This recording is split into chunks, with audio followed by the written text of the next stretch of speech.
So when I decided to start this project, I sat down and thought about exactly what I wanted to do. I was a little bit, I guess, confused, and I initially went about it in a haphazard manner. I knew I had this information that I need to present to the teachers, but how exactly I was going to do it was still in question.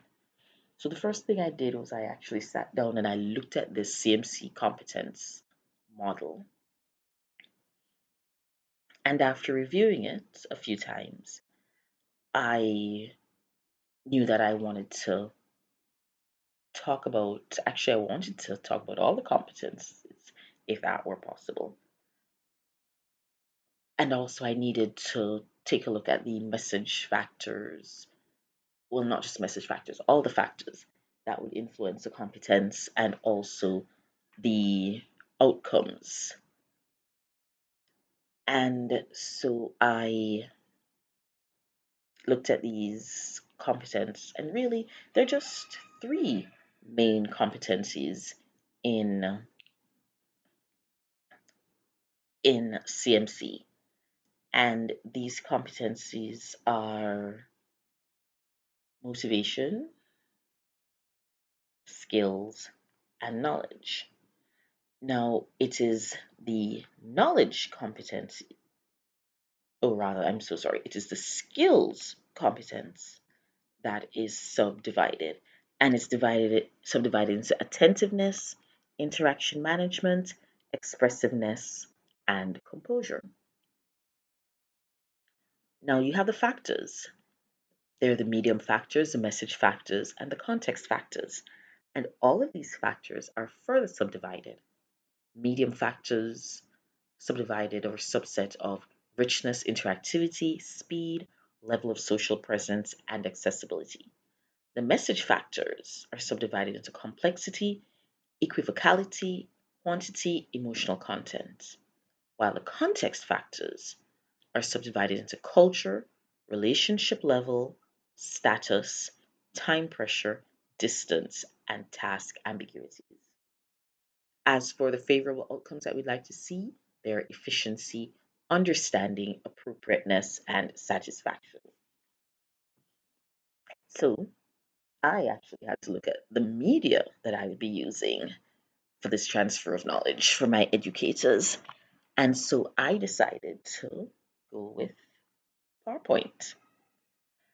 We all know PowerPoint, it wasn't anything new and dramatic, but my reason for doing this is because I think of PowerPoint as being one of those media that it's a medium that is very often used, but in many ways, PowerPoint itself is underutilized, or rather, its attributes are underutilized.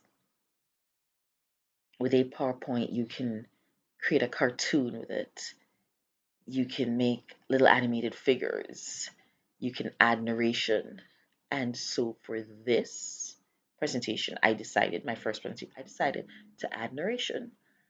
And my reason for doing that is because it would appeal to those who have a visual learning style and also those who have an oral learning style and those with a mixed learning style.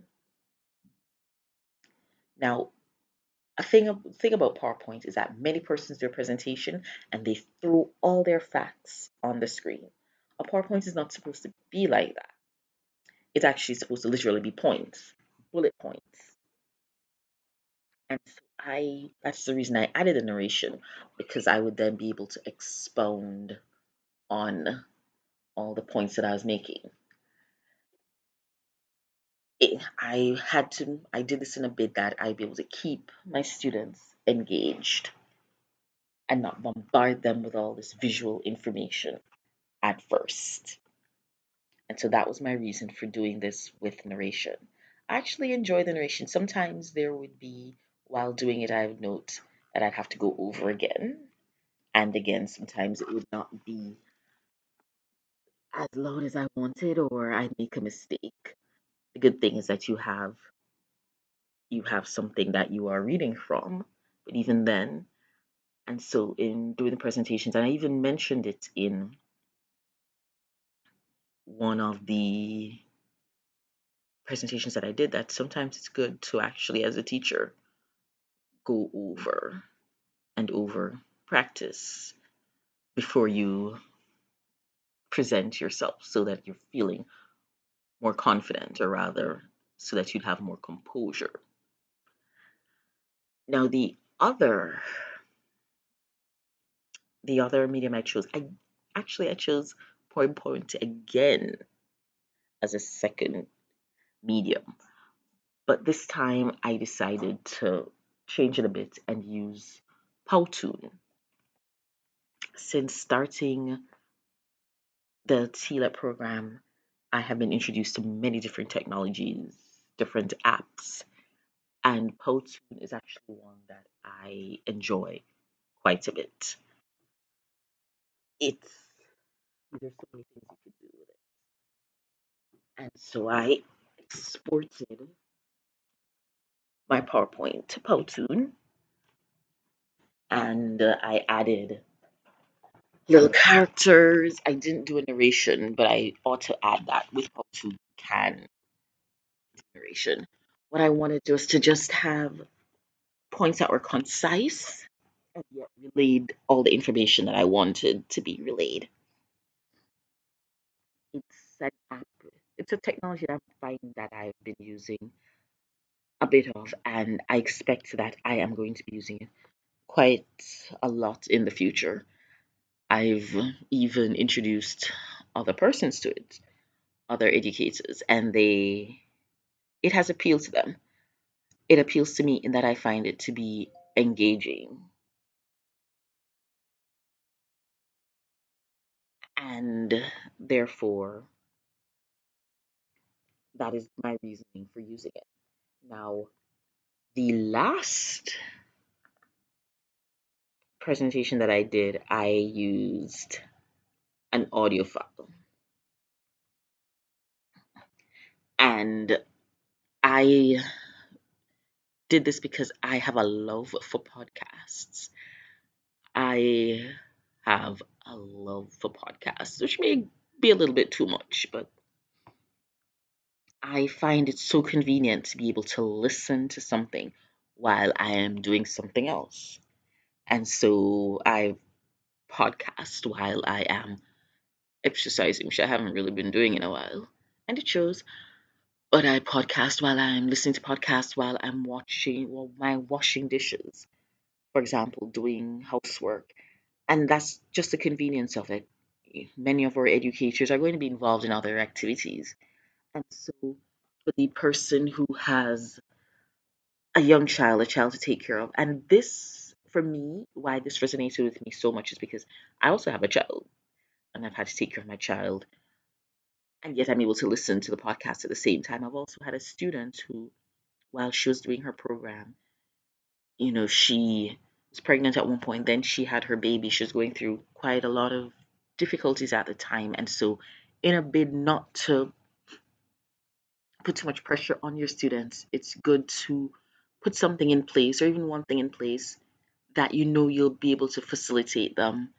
Whether it's okay, they're going to sit down and read and listen while they're doing something, or whether they're going to not have the time to even be reading, but while they're doing their activities at home, they can be listening. And so for me, that's why I like the audio. Now, I did this using Audacity, and it's not quite a podcast, but that program can be used to make podcasts. And in the future, I know I'm going to be doing that, but I really do like making the audio files. What I, however, will also be ensuring that I do in the future that I didn't do with this is that I do notes. Many podcasts, you'll notice they have show notes, and I'll be doing notes in a bit also that persons who have that visual learning style, or just want to have their notes and go through it, or want to listen to the audio and go through the notes at the same time, will be able to do so. After doing all of that, I then decided that yes, for my assessment, I was going to do a digital story. It's another thing that I was exposed to while I was doing this TLEP program. And in being exposed to it, I thought, yes, digital stories, they sound so interesting. instead of writing something and you have a whole narrative and just words that just be flung at you, here you can present your material in such a way. You can use narration, you can use images. You're creating this story, yet you are doing it with with pictures, with what we can see, and you can add so much to it. And I thought, yes, if I were doing this as a real module, I would encourage my students to use a digital story. Also, for the fact that it's something that they could model and take back to their classroom for their students. But also, we're teaching people how to use computers as communication. So, this is a way that they can do that. And then, of course, the discussion forum. Well, the rubric that I apologize, the rubric I used for the digital story was also used, was put there so it would help to guide the students. Then the other method of assessment was a discussion forum, which I do like. I like because it allows for collaboration, and it also allows for you to see how others are thinking, and it also gives you ideas. And I like a discussion forum really because I have used it in the past, and even in this program, one of the things I did enjoy was when the facilitator actually got into the discussion, because when that happens, I find that I'm more inspired and it deepens my thoughts. I become more engaged because of that interaction with my facilitator. And so when that was done in this program, I really did like it.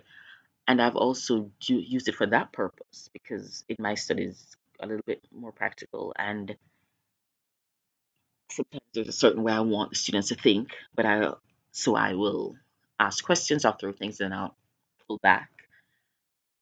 And for me, when putting out this discussion, that's really what I would have wanted if this were a real module that others would be using. And after doing all of that, and that was in place, I knew that I also wanted, if this were a real module, for it to be a welcoming place, for me to have my social presence.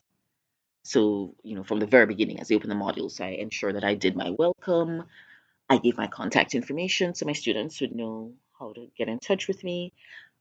Yes, I do use a fake email address in that.